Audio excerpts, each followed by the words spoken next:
कभी रात में आसमान को देखा है और सोचा है कि हम असल में हैं कितने छोटे?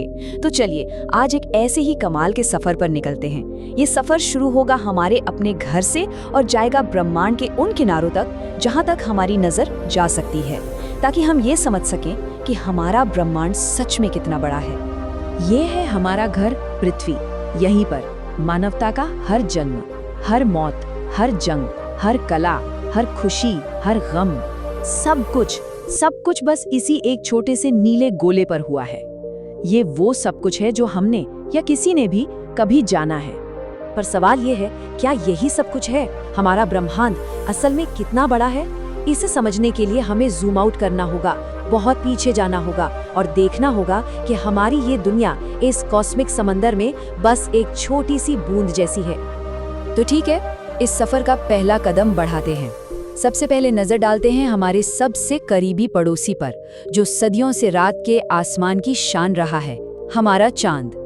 सुनने में शायद ये नजदीक लगे, पर पता है चांद हमसे औसतन 3,84,000 किलोमीटर से भी ज्यादा दूर है। इस दूरी का अंदाजा लगाना है तो ऐसे सोचिए, पृथ्वी और चांद के बीच जो खाली जगह है ना, उसमें हमारे जैसी 30 और पृथ्वी फिट हो सकती हैं। ये तो बस शुरुआत है। अब आते हैं मंगल पर, और यहाँ दूरी में जो उछाल है वो सच में दिमाग घुमा देता है। जहाँ चांद से सिग्नल आने जाने में लगते हैं सिर्फ 2.5 सेकंड, वहीं मंगल तक तो एक तरफ का सिग्नल भेजने में ही 20 मिनट लग जाते हैं। मतलब वहाँ किसी से फोन पर बात करना नामुमकिन है। जरा सोचिए, जब इंसान कभी मंगल पर उतरेंगे तो किसी भी अपोलो एस्ट्रोनॉट से लगभग 1000 गुना ज्यादा दूर होंगे अपने घर से। ये दूरी इतनी ज्यादा है कि रियल टाइम में बात ही नहीं हो सकती। हर सवाल और उसके जवाब के बीच 40 मिनट की चुप्पी होगी। ये भविष्य के खोजकर्ताओं के लिए एक बहुत बहुत बड़ी चुनौती है।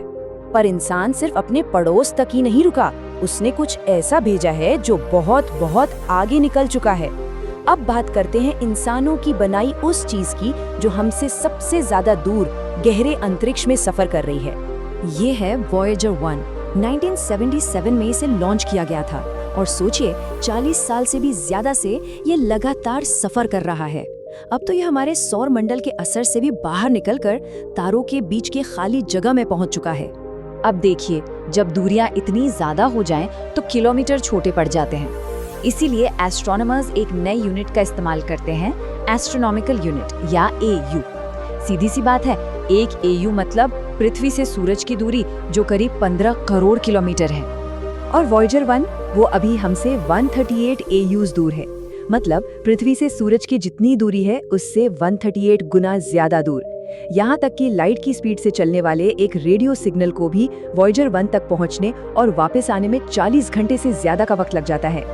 और अपनी लंबी यात्रा पर आगे बढ़ने से ठीक पहले वॉयेजर 1 ने एक काम किया। उसने पीछे मुड़कर हमारी पृथ्वी की एक आखिरी तस्वीर ली। इतनी दूर से हमारा ग्रह बस एक फीका नीला बिंदु जैसा दिख रहा था।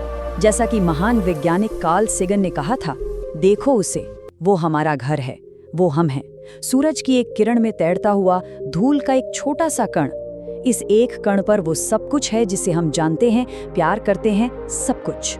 तो अब हम अपने सौर मंडल को भी पीछे छोड़ रहे हैं और तारों के बीच की उस गहरी खाई में झांकने जा रही हैं। यहाँ पर आकर जो स्केल है वो इतना बड़ा हो जाता है कि उसे समझना लगभग नामुमकिन सा लगता है। अब तो AU जैसी यूनिट भी छोटी लगने लगती है। हमें एक और नई माप चाहिए, प्रकाश वर्ष यानी लाइट ईयर। देखिए, लाइट यूनिवर्स में सबसे तेज चीज है। 1 सेकंड में पृथ्वी के 7 चक्कर लगा सकती है। तो 1 प्रकाश वर्ष वो दूरी है जो लाइट एक पूरे साल में तय करती है, करीब करीब 9.5 ट्रिलियन किलोमीटर। तो हमारा जो सबसे करीबी तारा है प्रॉक्सिमा सेंटोरी, वो भी 4.24 प्रकाश वर्ष दूर है। अब वॉयेजर 1 जो कि 17 किलोमीटर प्रति सेकंड की तूफानी रफ्तार से चल रहा है, उसे भी वहां पहुंचने में 70,000 साल लग जाएंगे। 70,000 साल। इससे पता चलता है कि तारों के बीच की दूरियां असल में कितनी ज्यादा हैं। करीब पिछले 100 सालों से हमारे रेडियो सिग्नल अंतरिक्ष में फैल रहे हैं। ये सिग्नल लाइट की स्पीड से चलते हैं और इन्होंने हमारी गैलेक्सी में एक कह सकते हैं 200 प्रकाश वर्ष चौड़ा एक बुलबुला बना दिया है। पर जानते हैं, ये बुलबुला हमारी अपनी आकाशगंगा के साइज के सामने कुछ भी नहीं है। इस छोटे से बुलबुले के बाहर ब्रह्मांड को ये तक नहीं पता कि हम मौजूद भी हैं। हमारी अपनी गैलेक्सी मिल्की वे, जिसमें खरबों तारे हैं, ये भी बहुत विशाल लगती है ना? पर अब हम एक और कदम पीछे हट रहे हैं और अब पता चलता है कि हमारी पूरी की पूरी आकाशगंगा भी इस कॉस्मिक समंदर में रेत के एक कण से ज्यादा कुछ नहीं है। हाँ, तो आकाशगंगाएं भी अकेली नहीं घूमती।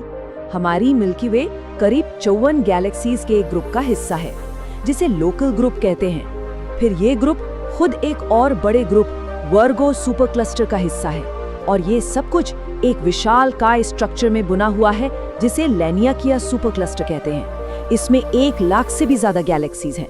ये है हमारा कॉस्मिक एड्रेस। और अब हम अपने इस सफर के आखिरी पड़ाव पर आ गए हैं। देखिए, हमारा यूनिवर्स करीब 13.8 अरब साल पुराना है। इसका मतलब है कि हम सिर्फ वही रोशनी देख सकते हैं जिसे हम तक पहुंचने के लिए इतना वक्त मिला हो, और यही हमारी आखिरी सीमा है, वो ब्रह्मांड जिसे हम देख सकते हैं, यानी ऑब्जर्वेबल यूनिवर्स। यही है हमारी नजर की हद। एक किनारे से दूसरे किनारे तक ये देखने लायक ब्रह्मांड 93 अरब प्रकाश वर्ष चौड़ा है। ये एक ऐसा नंबर है जिसे समझने के लिए शायद हमारा दिमाग बना ही नहीं है। और इस विशाल विशाल जगह के अंदर क्या है? अंदाजा है कि कम से कम 2 ट्रिलियन यानी 20 खरब आकाशगंगाएं हैं, हर एक में खरबों तारे। कुल मिलाकर हमारे देखे जा सकने वाले यूनिवर्स में पृथ्वी के सारे समुद्र तटों पर जितने रेत के कण हैं, उससे भी ज्यादा तारे हैं। सोच कर देखिए जरा। और अब आता है वो ख्याल जो सच में दिमाग को हिलाकर रख देता है। ये सब कुछ जो हमने देखा, ये 93 अरब प्रकाश वर्ष में फैला ब्रह्मांड, हो सकता है कि ये पूरे ब्रह्मांड का एक बहुत ही छोटा सा मामूली सा हिस्सा हो। हम नहीं जानते कि पूरा ब्रह्मांड कितना बड़ा है। हो सकता है वो अनंत हो। जो हम देख पा रहे हैं वो शायद उस अनंत समंदर की बस एक बूंद है। और ये हमें आखिरी सवाल पर लाकर छोड़ देता है, उस सीमा के पार क्या है जिसे हम देख सकते हैं? क्या और आकाशगंगाएं हैं या कुछ और दूसरे ब्रह्मांड? सच तो ये है कि हम नहीं जानते। और ब्रह्मांड का ये सफर हमें सिर्फ ये नहीं बताता कि वो कितना बड़ा है, बल्कि ये भी एहसास दिलाता है कि अभी हमें कितना कुछ जानना, कितना कुछ खोजना बाकी है।